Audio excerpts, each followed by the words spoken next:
We came to Ellis Island with the only thing, with the samovar. The samovar was the only thing we brought from Russia. And my father carried it. When we left Russia, the uncle gave us $10, American money. And in Poland, we're going through customs. They took the $10 because to create this samovar.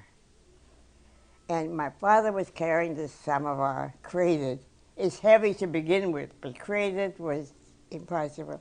All through in a boat and coming to Ellis Island with this. And we arrived in Ellis Island